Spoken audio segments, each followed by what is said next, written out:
O Senhor me possuía no início de sua obra, antes de suas obras mais antigas.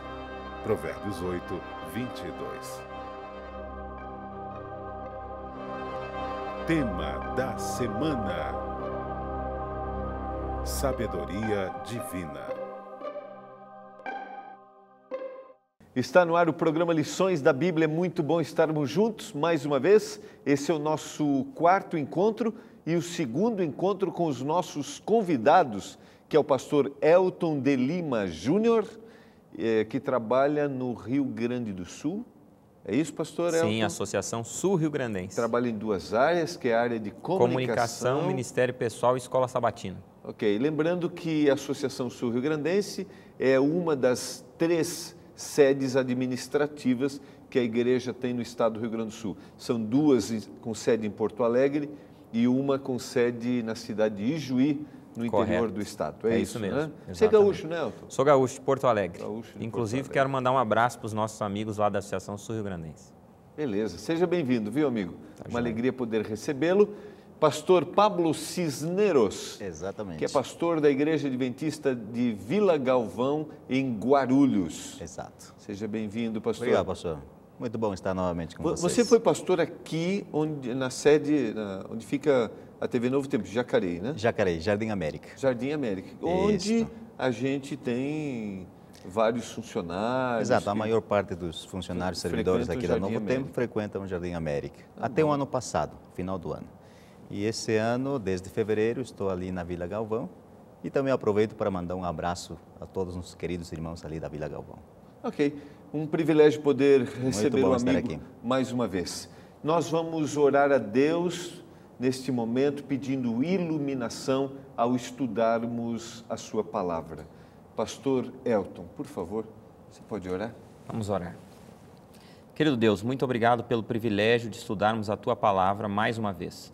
Pedimos que a verdadeira sabedoria que está fora de nós, vem da Tua pessoa, se manifeste aqui entre nós para entendermos corretamente as Tuas verdades. Amém. É o que nós te suplicamos em nome de Jesus. Amém. Amém. Amém.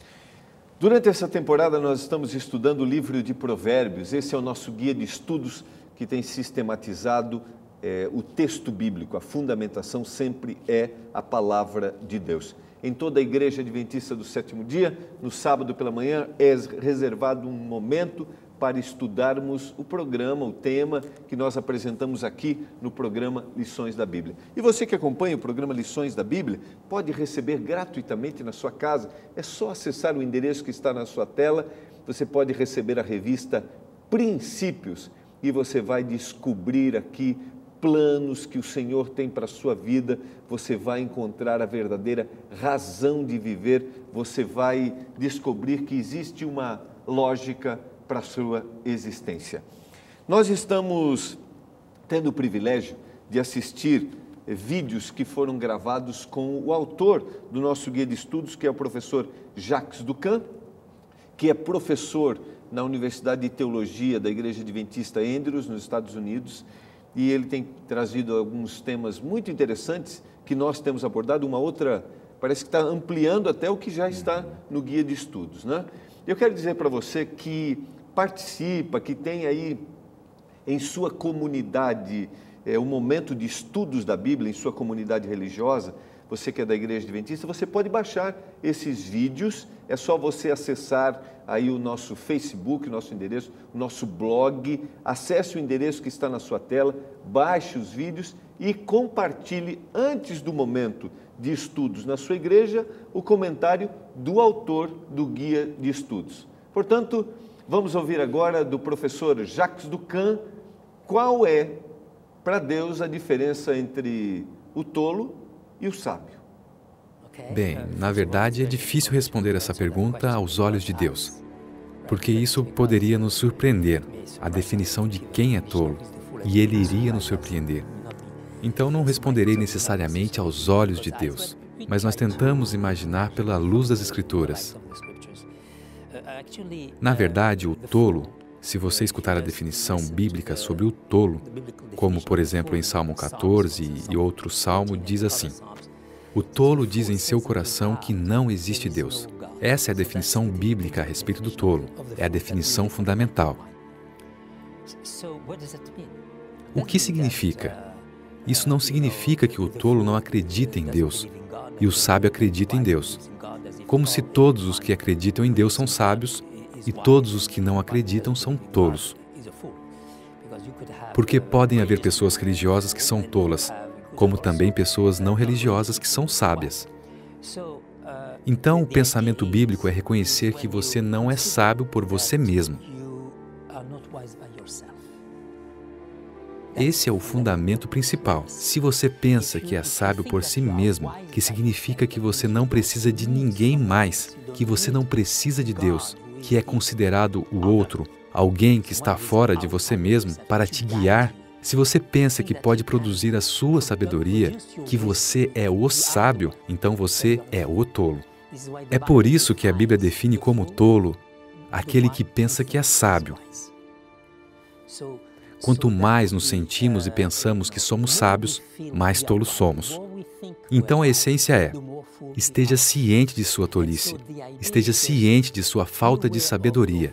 Esse é o início da sabedoria, porque esse é um sinal de que você está aberto para escutar as outras pessoas, e nesse caso, a Deus.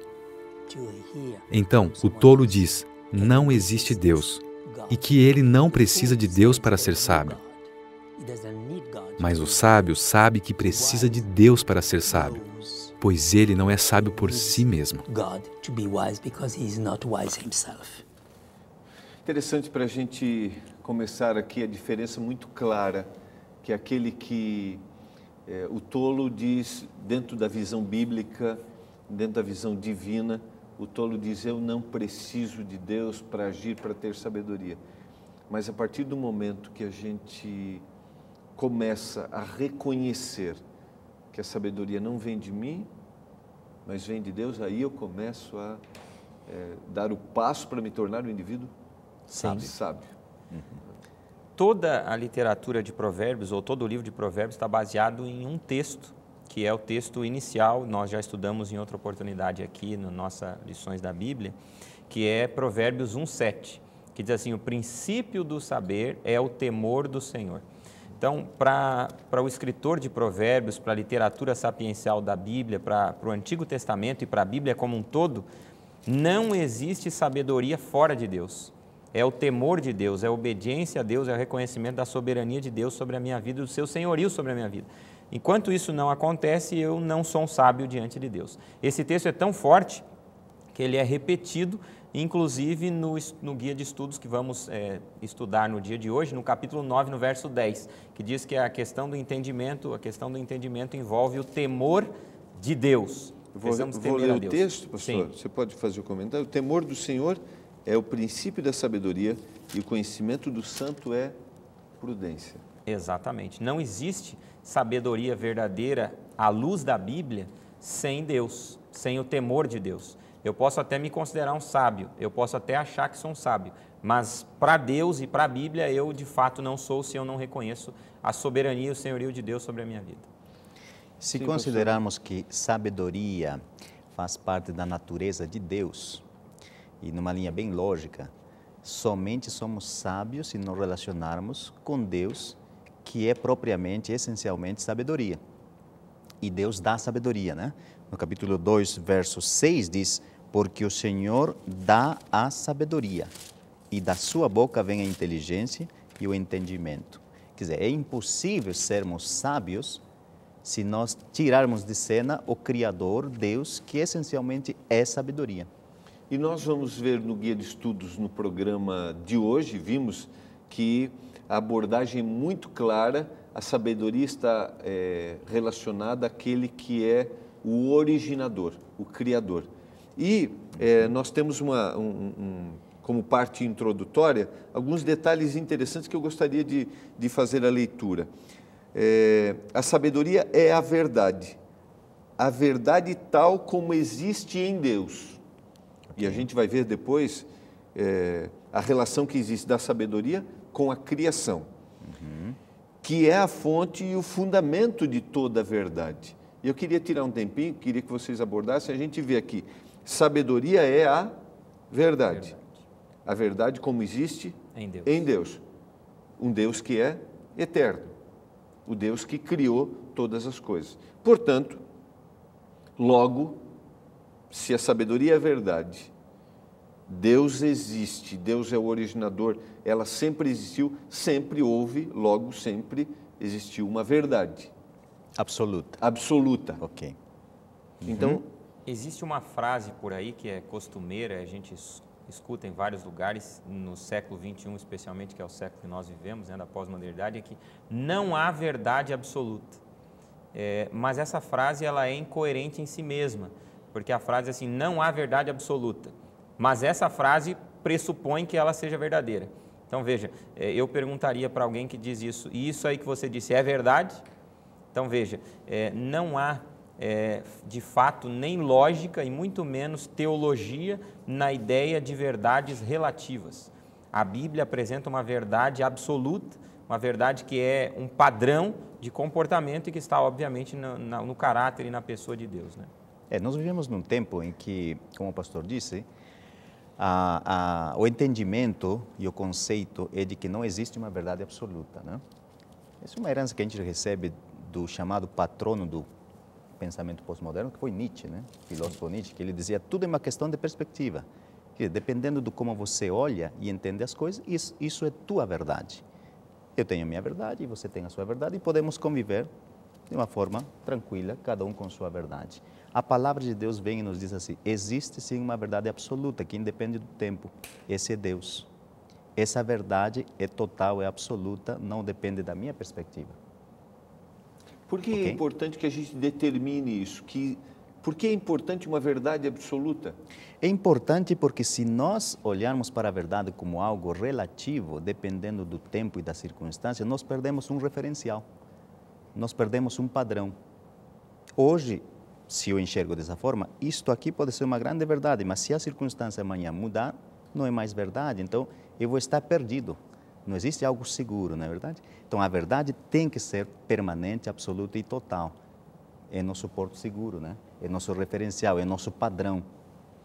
E aí cada um começa a criar a sua própria verdade. Caímos no pluralismo, né? Exatamente. Uma série de verdades. E aí, aí começa o conceito do tolo, né? Eu não preciso, biblicamente, né? Começa o conceito do tolo, eu não preciso. Esse caminho leva ao humanismo, né? Uma consequência talvez final, porque tudo vai se centralizar em mim. Quer dizer, Deus sai de cena e o Deus passa a ser o ser humano. Nós vimos no guia de estudos, o capítulo que é o foco aqui do estudo, é o capítulo 8, e deixa muito claro aqui que a sabedoria consiste no conhecimento de Deus. E o conhecimento de Deus é o conhecimento da salvação que Ele oferece a todas as pessoas. E o guia citou que a sabedoria fala 8 vezes sobre a veracidade das suas palavras. Mais uma vez, nós temos aqui, é muito claro no texto bíblico, e eu quero ler aqui o verso 10, aceitai o meu ensino e não a prata, e o conhecimento antes do que o ouro escolhido, porque melhor é a sabedoria do que joias, e de tudo que se deseja, nada se pode comparar com ela.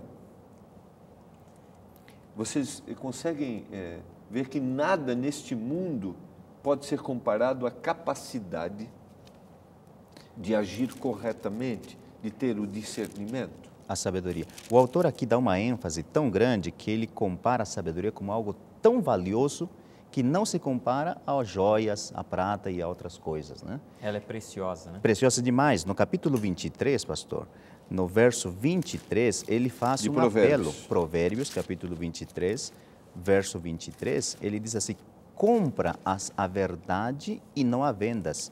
Compra a sabedoria, a instrução e o entendimento, né? É um tesouro, não é isso? É muito mais do que uma joia e uma pérola. Mas aqui ele faz um convite, ele diz assim, compra a sabedoria. E quanto custa a sabedoria, né? Qual o preço da sabedoria? Eu acho que o preço da sabedoria é voltar-se para a Bíblia e ler a Bíblia, entender a Bíblia, guardar no coração os mandamentos de Deus, né? É um preço alto, mas o resultado disso vai ser uma vida plena e completa. Aqui nós temos alguns conceitos interessantes, né? O próprio guia de estudo aí na primeira frase, depois da pergunta número 1, diz assim: a sabedoria é tão importante que precisa alcançar a todos. E logo no segundo parágrafo diz que há uma presença vocal da sabedoria. Várias vezes aparece a expressão clama, faz ouvir a sua voz, gritando, clamo e etc. e tal.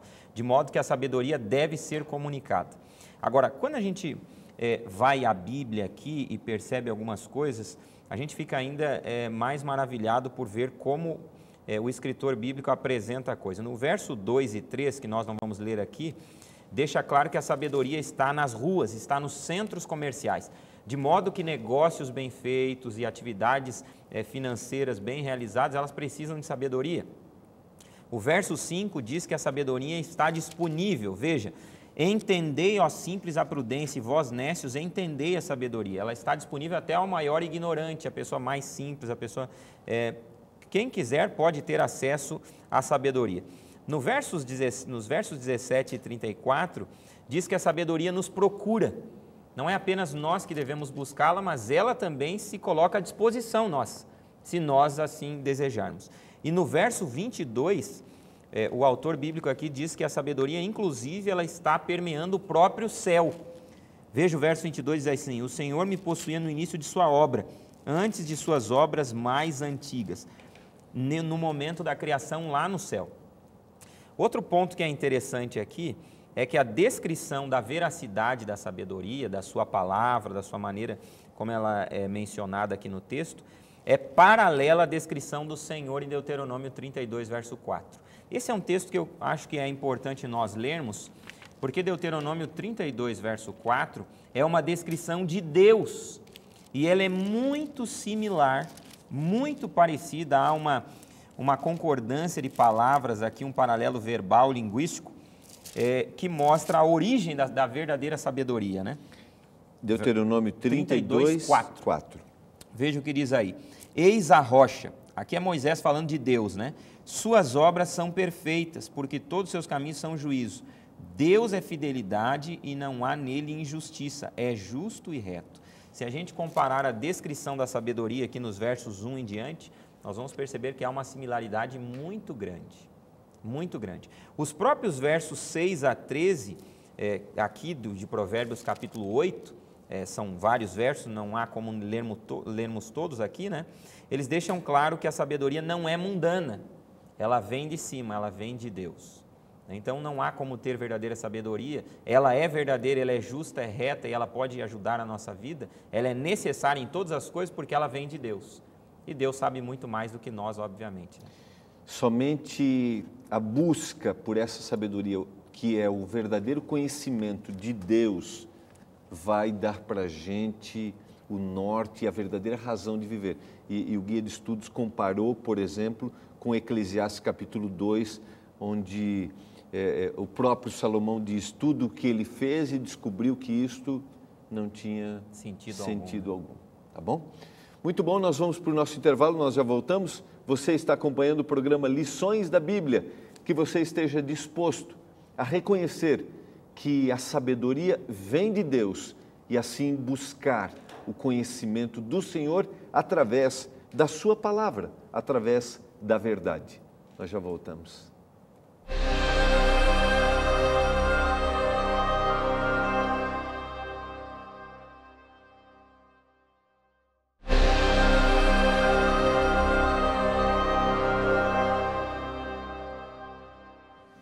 Você está acompanhando o programa Lições da Bíblia. No programa de hoje nós estamos trabalhando um pouquinho sobre a origem da sabedoria, a essência da sabedoria e aí a revelação da sabedoria, que é uma verdade absoluta, definitiva, que o Senhor estabeleceu, que o Senhor deseja para nós. Então nós vivemos num mundo onde não podemos dizer que tudo é relativo, mas há uma verdade estabelecida e nós vamos conhecê-la e praticá-la através do conhecimento de Deus, Ele que é o originador da sabedoria.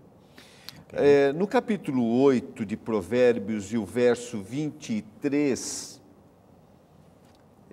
nesse capítulo aqui, nesses versos, o autor bíblico compara a criação com a eternidade da sabedoria. Posso dizer assim? Sim. Eu vou ler os versos e aí vocês... A sabedoria estava lá na criação. Exatamente aí. Desde a eternidade fui estabelecida, desde o princípio, antes do começo da terra. Antes de haver abismos eu nasci, e antes ainda de haver fontes carregadas de águas. Antes que os montes fossem firmados, antes de haver outeiros, eu nasci. E aí continua, quando ele preparava os céus, aí estava eu. Quando traçava o horizonte sobre a face do abismo, quando firmava as nuvens de cima, e vai refletindo até o verso 31. Regozijando-me no seu mundo habitável e achando as minhas delícias com os filhos dos homens. Essa última parte para uma segunda parte do comentário. Por que é importante que a gente entenda que a sabedoria ela é eterna, ela tem a origem em Deus? Por que isso é importante para a gente? Estes versos, pastor, são talvez os mais importantes aqui dentro do capítulo 8, né? Especialmente o verso 22, é a origem de grandes estudos e ao mesmo tempo de grandes debates teológicos. Por quê? Porque o verso 22 diz assim, um verso que antecede aquele que foi lido outrora, né? O Senhor me possuía no início de sua obra, antes de suas obras mais antigas. Esses versos 22 até o 30, 31, esses versos tradicionalmente, quase sem exceção, desde o final do primeiro século, início do segundo, começando ali com Justino Mártir, um pai da igreja, quase que sem exceção os pais da igreja atribuíam estes versos a Cristo, dizendo que ele é a sabedoria que está sendo retratada aqui. Então, é uma personificação da sabedoria, mas obviamente isso se refere a Cristo, é o que dizem quase que sem exceção. Entretanto, isso gerou um problema, porque os arianos, aquele pessoal que seguia Ario e que dizia que Jesus não é eterno, eles se baseavam aqui no verso 22. Eu nasci.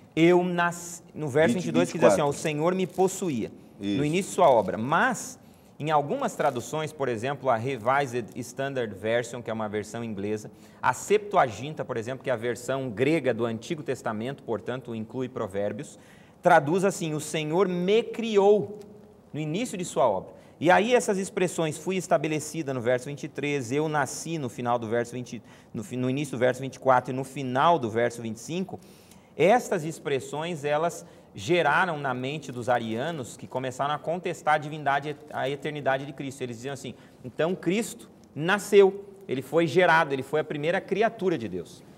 Mas o nosso guia de estudo e também a Bíblia aqui precisa ser clarificada para todos nós. O verbo hebraico que aparece aqui, me possuía, ou possuía, é o verbo caná. Esse verbo aí, ele aparece 84 vezes em todo o Antigo Testamento. E aqui no livro de Provérbios ele aparece 12 vezes. Em todas essas vezes, a melhor tradução é essa que está aqui na sua Bíblia e na minha, que é a versão Almeida, revista e corrigida, revista e atualizada, né, segunda edição. Possuía. Ora, se o Senhor possuía a eternidade, então o que está sendo dito aqui é que a eternidade é um atributo de Deus, é uma virtude de Deus. E como o próprio autor do nosso guia de estudo mencionou aqui a última frase aí do terceiro parágrafo, a sabedoria é parte da própria natureza de Deus. Agora, por que ela é mencionada como sendo uma pessoa aqui? Uma mulher, no caso. Por uma razão simples. O judeu, ele, por ter o pensamento muito concreto, ele às vezes acabava na hora de escrever personificando ideias, objetos, coisas, ele dava atributos pessoais para isso. Né? Então, nem tudo que está aqui se aplica a Cristo, algumas coisas sim, mas a sabedoria essencialmente é um atributo da natureza de Deus. Muito bom, muito boa observação. Como nós já havíamos mencionado, ele repete muitas vezes a personificação dessas duas mulheres, né? A sabedoria Correto. E aquela, né? A mulher vil, a mulher louca. Agora, por que é importante que a gente entenda que a sabedoria ela tem a sua origem eterna, porque Deus é eterno, ela estava com Deus. Por que é importante que a gente entenda isso e saiba disso? Isso é importante, pastor, porque a sabedoria não é produzida por nós, né? A sabedoria é de Deus, faz parte da natureza divina e ele é concedido a nós. Nós podemos como o texto bíblico anterior já lemos, comprar a sabedoria, buscar a sabedoria, adquirir a sabedoria de Deus. Eu vejo também nesses dois versos que foi lido pela explicação do pastor, que aqui Salomão está colocando o propósito e a motivação do Criador. Se nós formos um pouquinho para trás, no capítulo 3, verso 19, quando fala da criação deste mundo, ele diz assim: o Senhor com sabedoria fundou a terra, com inteligência estabeleceu os céus. Aqui eu vejo a motivação e o propósito de Deus para a sua criação. Deus é sábio e Ele tem como propósito que as suas criaturas recebam esta sabedoria. Apenas para deixar bem claro, pastor, nosso guia de estudo então diz: assim a sabedoria não se origina em nós, mas é revelada a nós, é algo que nós aprendemos do Criador, algo que nos é ensinado e não é algo que nós produzimos. Então, na criação... Aí eu não vou ser um tolo. Exato, sim. Eu sei que vem do Senhor. Na medida em que nos relacionamos com Deus, nós vamos adquirindo a sabedoria, que foi o propósito dele para a sua criação. Foi o que a gente viu na introdução com o pastor com Jacques Ducan, quando ele mencionou qual a diferença entre o tolo e o sábio diante de Deus, né? Então, o sábio, ele começa a perceber que não está nele, que veio não é produzido nele, mas ele pode ser adquirido. Exatamente. O tolo é aquele que pensa que a sabedoria é gerada nele, né? E deixa Deus fora. Há uma implicação bastante interessante aqui, porque esses versos mostrando a eternidade da sabedoria e que a sabedoria estava com Deus e era um atributo de Deus lá na criação, mostra que todo o planeta, todo o universo foi criado com base na sabedoria. A sabedoria foi algo necessário na criação. E a grande questão que o autor levanta é a seguinte: se foi necessário na criação, muito mais é na nossa vida. Se Deus precisou de sabedoria, como bem leu o texto, leu aqui o pastor Pablo, o texto, né, do 3,19 aí de Provérbios. Se Deus usou a sabedoria para criar e Ele é soberano, Ele é poderoso, muito mais nós precisamos da sabedoria. Cada vez mais precisamos buscá-la, né?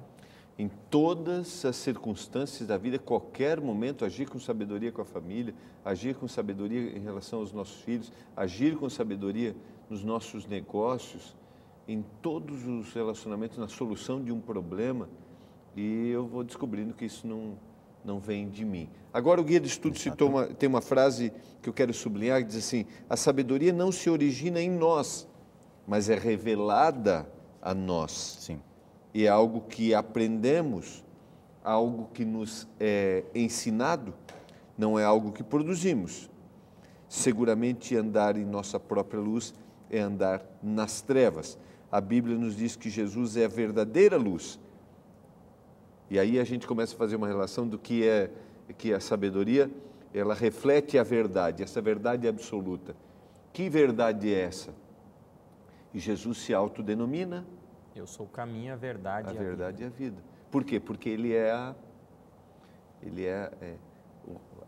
evidência do que é a verdade, ele vive a verdade. Materialização da verdade. Exatamente. A encarnação da verdade, talvez seja a palavra melhor palavra aqui. Sabedoria, pastor, creio que deveria ser agir e pensar como Deus agiria e pensaria se estivesse em nosso lugar, né? Na vida prática, no dia a dia. Pensar e agir como Deus faria. Ter uma vida sábia. Como eu só vou adquirir isso se eu tiver relacionamento com Ele. Exatamente. Buscando Ele incessantemente, ligado a Ele, como que Ele agiria? O Guia de Estudos apresentou uma outra ideia que está no verso 30 e 31, eu havia lido, e agora para a gente trabalhar um pouquinho, que é o regozijo. Por que a sabedoria está se regozijando? Então eu estava com Ele, era o seu arquiteto, dia após dia, eu era as suas delícias, folgando perante Ele em todo o tempo, regozijando-me no seu mundo habitável e achando as minhas delícias com os filhos dos homens. Veja, se a sabedoria é mencionada aqui, já deixamos isso bastante claro, como algo da natureza de Deus, e Deus criou com base na sabedoria e na sua inteligência, então a sabedoria estava na criação. E quando Deus se regozijou na criação ao ver as suas obras, e ele dizia, era muito bom, era bom e tudo mais, e no último dia, na sexta-feira, ele disse, e viu Deus que, o texto diz, né? E viu Deus aquilo que fizeram e era muito bom. Então aí está o motivo do regozijo da sabedoria. Os próprios versos 28 e 29 clarificam isso aí. Veja, o verso 28 e 29 diz assim: quando firmava as nuvens de cima, quando estabelecia as fontes do abismo, quando fixava ao mar o seu limite, para que as águas não traspassassem os seus limites, quando compunha os fundamentos da terra, quando Deus estava criando, ela estava junto e ela se regozija, ela fica feliz, ela tem alegria, justamente pelas obras criadas de Deus, que criaram uma condição favorável à existência da vida, não apenas humana, mas também todo tipo de vida aqui. Acho que o que coroou aqui a criação de Deus foram os seres humanos, né? Adão e Eva. O sábio diz aqui, e achando as minhas delícias com os filhos dos homens, né? A criação chegou ao seu clímax quando Deus cria dois seres humanos à sua imagem e à sua semelhança. É como quando a gente que tem filhos, prepara tudo, né? O quarto e tudo isso para a chegada do elemento principal. Então, a sabedoria, Deus se regozijou, se alegrou no relacionamento agora com seus filhos, a imagem e a semelhança dele. Né? E isso se deu num sábado, né? Pensando de forma prática, quando eu me aproximo desse que é o originador, que é o Criador, que me dá a sabedoria, então algo que veio de mim, eu revelo, eu começo a me deleitar da mesma forma. Vocês conseguem ter essa percepção de que eu começo a me regozijar também? Por exemplo, o guia de estudo citou a questão do sábado, quando encerrou a semana. Eu começo a ter essa mesma percepção. O guia citou aqui, ó, o fato de que essa divina pausa e regozijo tenha ocorrido imediatamente após o trabalho da semana tem implicações para a experiência humana do sábado. Seguindo o modelo do Criador, ele também pode olhar para trás ao seu trabalho concluído, sentir alegria, prazer e satisfação. Exatamente. O sábado foi um dia especial que Deus criou para regozijo com a humanidade, né? Então, como bem disse o pastor aqui, o ser humano é o ápice da criação, o clímax da criação, e Deus agora transmite a ele um momento para que haja regozijo, que haja felicidade, que haja um relacionamento mais íntimo e profundo com a verdadeira sabedoria que está em Deus. Esse dia é o sábado. Por isso a implicação para o dia de sábado ela é clara aqui no texto, né? Podemos afirmar que não haverá verdadeiro regozijo, verdadeiro prazer, verdadeira satisfação em nada se nós não tivermos a verdadeira percepção, a verdadeira sabedoria ligados ao Senhor?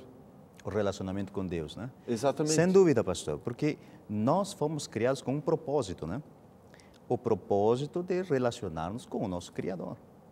Nós seremos de dependência, né, pastor? De dependência dele, né? Acho que na medida em que nós nos devolvemos para Deus e o reconhecemos como nosso Criador, nós vamos ali estar encontrando o verdadeiro significado, né? E a verdadeira sabedoria. Nós temos em nosso DNA isto, né?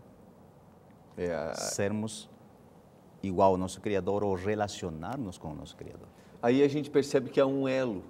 O tolo acha que a sabedoria, que tudo está nele. Agora o sábio não. Ele vê que ele tem uma dependência de Deus. Ele está ligado a Deus, ele precisa de Deus. Nós vamos... Você quer fazer um comentário? Todas vamos as vezes... guardar para o intervalo? Ok. Consegue guardar aí? Sim. Então tá bom. Você está acompanhando o programa Lições da Bíblia? Nós vamos para o nosso intervalo e nós já voltamos.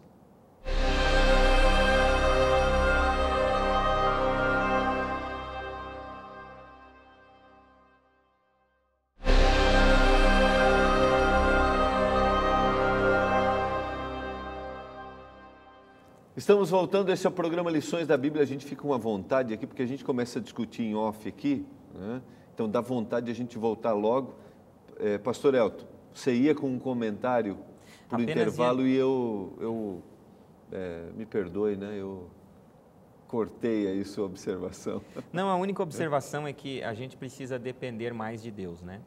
Todas as vezes que o ser humano tentou viver de maneira independente de Deus, o resultado foi sofrimento, morte, angústia e todos os problemas que a gente ainda hoje enfrenta quando toma esse tipo de decisão incorreta, né? Muito bom.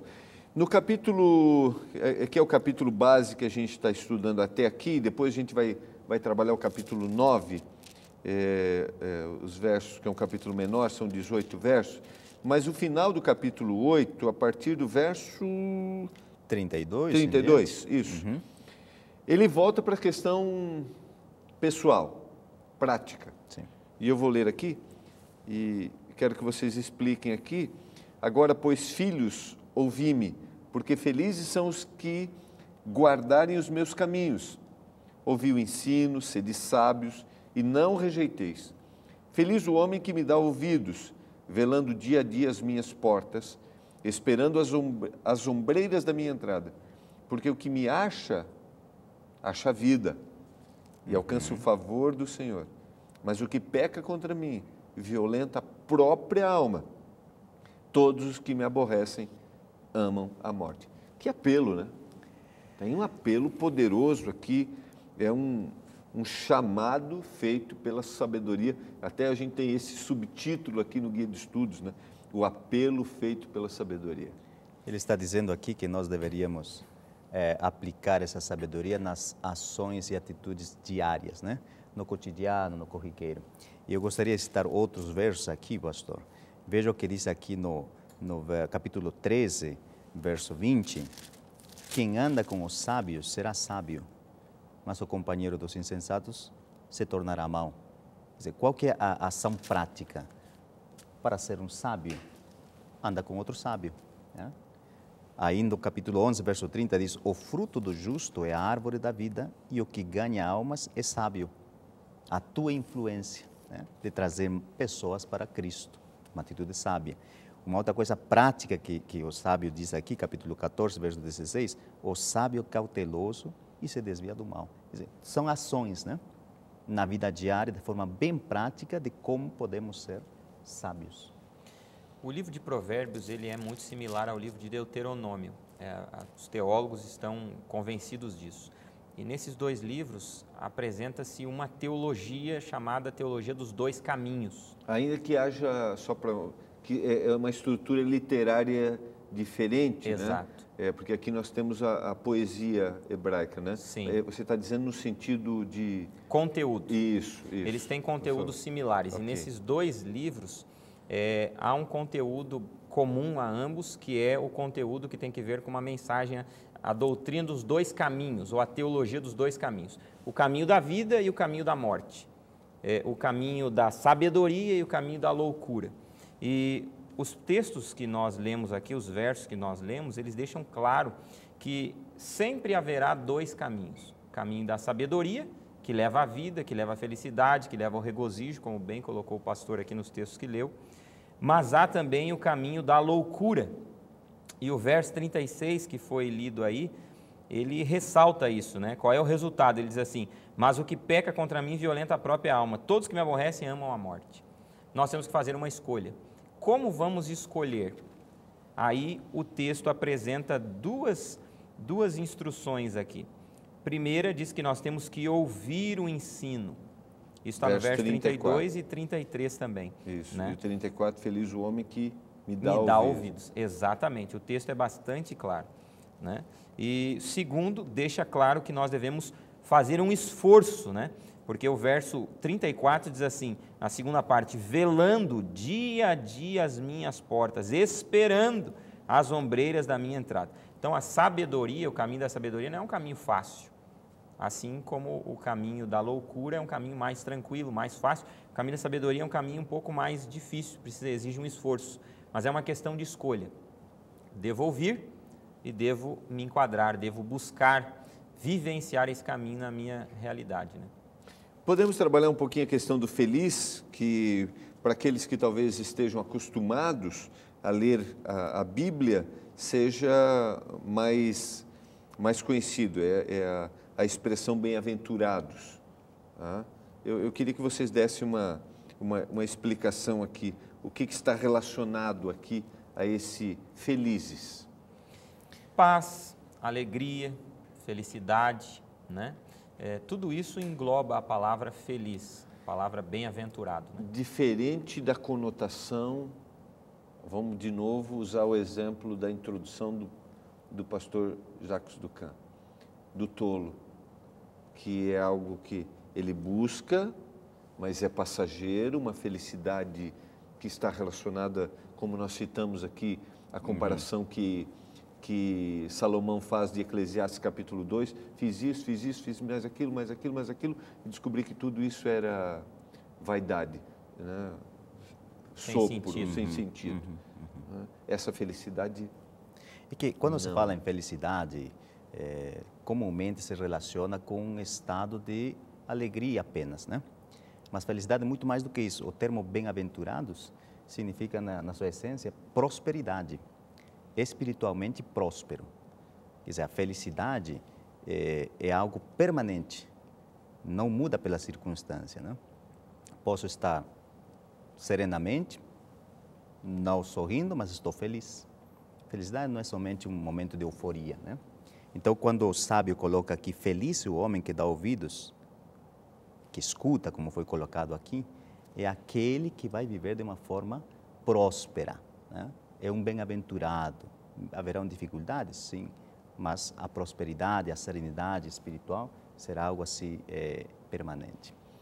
Ok, fica aqui para a gente, neste caso, agora quero ir para a última parte, um apelo muito forte que a gente busque no Senhor a verdadeira sabedoria.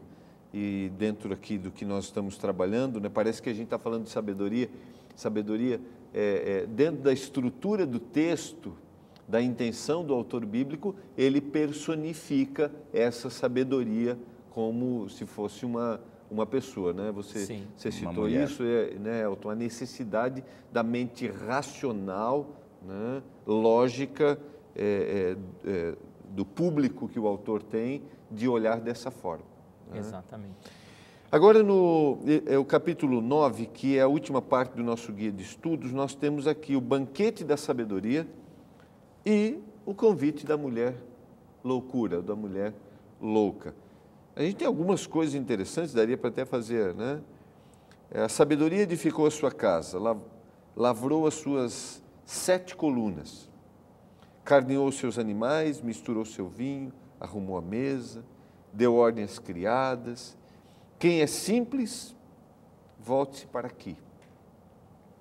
Agora, não li todos os versos, mas só para comparar, no 13, a loucura é a mulher apaixonada, ignorante, e não sabe coisa alguma. Assenta-se à porta da sua casa, nas alturas da cidade toma uma cadeira, para dizer aos que passam e seguem direito o seu caminho. Quem é simples, volte-se para aqui. Interessante, né? A gente tem um paralelo aqui do verso 4 com o verso 16. E aos faltos de senso diz, as águas roubadas são doces, o pão comido às ocultas é agradável. Eles, porém, não sabem que ali estão os mortos, que os seus convidados estão nas profundezas do inferno, da sepultura. Duas mulheres. Tem aqui uma... Né? Se não ficar atento... Pode se confundir. Pode se confundir. O verso 4 e o verso 16, como já foi bem citado aqui, eles são similares, né? Eles são muito parecidos, são muito iguais, inclusive no texto hebraico, né? O que significa dizer que muitas vezes a loucura, ela tenta imitar e ela tenta nos enganar como se ela fosse sabedoria. Os mesmos convites que a sabedoria faz, a loucura também faz. O que significa dizer, a grande lição aqui ao autor da Bíblia, ao autor desse texto escrever sobre isso e comparar as duas, é mostrar para nós que a gente precisa ser mais criterioso na hora de fazer uma escolha, na hora de buscar um estilo de vida. Porque muitas vezes decisões ruins parecerão boas. E aí eu lembro aquele texto que diz assim, há caminhos que para o homem parecem caminhos bons, né, caminhos de vida, e no final são caminhos de morte. Então, muitas vezes, a loucura, a mulher loucura, a loucura, ela se personifica, ela vem a nós como se fosse sabedoria. E a gente precisa ser mais criterioso. Com que base nós vamos distinguir o que é loucura do que é sabedoria? Essa é a grande questão, a grande pergunta é essa. Exatamente. Então, o texto bíblico responde. E eu acho que é importante a gente ler esses 2 versos que estão no verso 6 e no verso 10. O verso 6 diz assim: deixai os insensatos e vivei, andai pelo caminho do entendimento. Veja, a mulher sabedoria convida-nos a andar pelo caminho do entendimento, o caminho da avaliação, do critério. E aí no verso 10, o texto clarifica que caminho é esse. Veja o que diz o verso 10. O temor do Senhor é o princípio da sabedoria e o conhecimento do santo é prudência. A palavra prudência aqui e a palavra entendimento aqui no hebraico são as mesmas palavras, do verso 6 e do verso 10.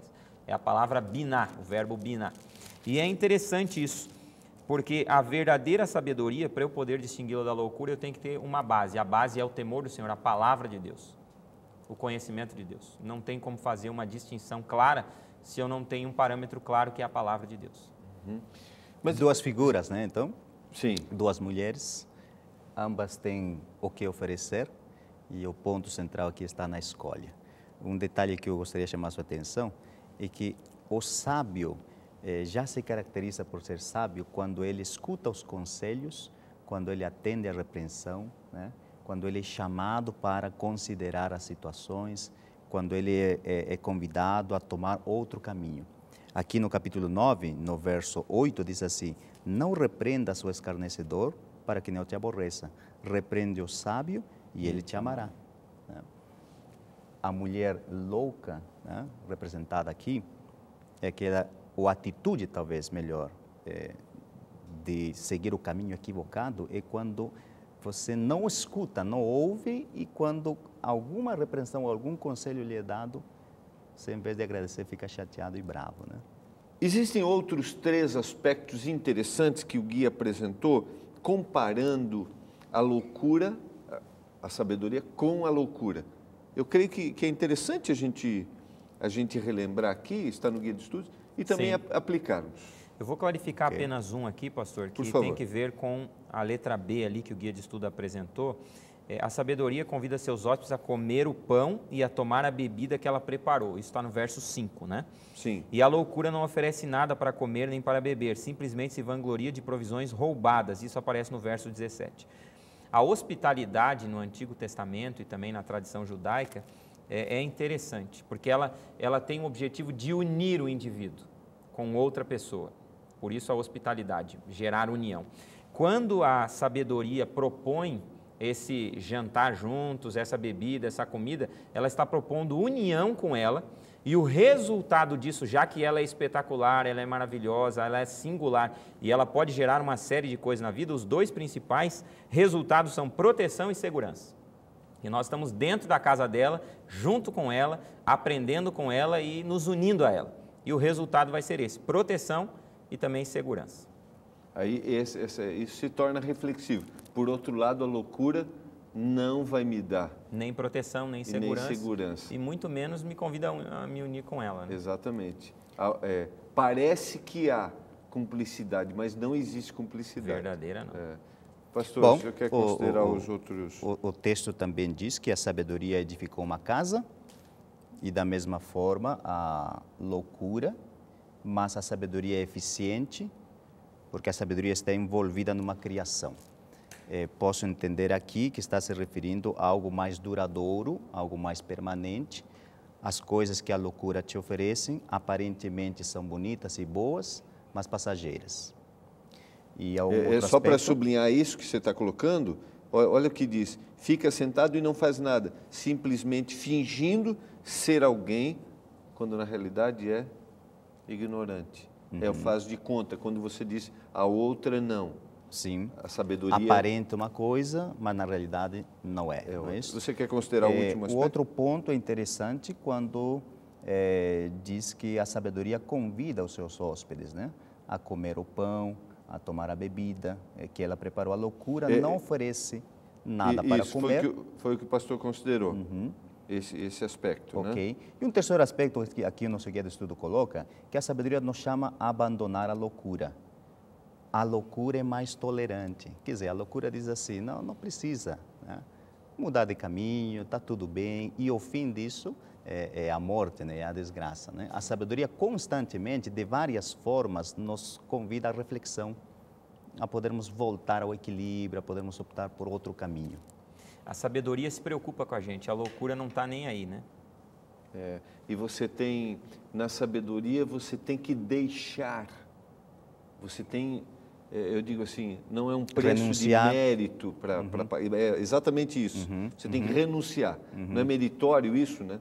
Que a salvação não é, mas você tem que deixar. Já na loucura, tudo bem. Você não precisa abrir mão de nada, exatamente, né? Exatamente. Isso aqui é extremamente... a gente vê que parece que não há diferença, aparentemente, né? É imperceptível, como você mencionou, né, pastor? Sim, a linha é muito tênue, tem que ter um critério bem rigoroso para distinguir. Mas, quando a gente se aprofunda na busca da sabedoria, a gente vê que realmente há uma diferença, né? Nós estamos indo para o finalmente, aí 30 segundos para a gente trabalhar uma frase que está aqui no guia de estudos. A chave para a sabedoria é a humildade. O verso 9 é o verso mais interessante sobre isso, porque o verso 9 diz assim: dá instrução ao sábio e ele se fará mais sábio ainda. Ensina ao justo e ele crescerá em prudência. Por que ele vai aprender mais? Porque ele reconhece que falta muito ainda para ele crescer. E quando nós entendemos que a sabedoria é uma virtude que tem que ver com a verdade, que tem que ver com coisas espirituais, fica claro que não há lugar para estacionamento. Nós temos que avançar sempre, o aprendizado tem que ser constante. Quero agradecer muito, pastor Pablo, pastor Elton, por esses momentos, por esses 2 encontros. Deus continue cuidando de vocês e que a gente sempre escolha a sabedoria. Vamos orar a Deus, agradecendo. Pai do céu, obrigado pela instrução da Tua palavra. Amém. Que o Senhor nos ilumine, nos ajude, para que a nossa escolha sempre seja ao Teu lado, a busca da sabedoria. Em nome de Jesus. Amém. Amém. Amém.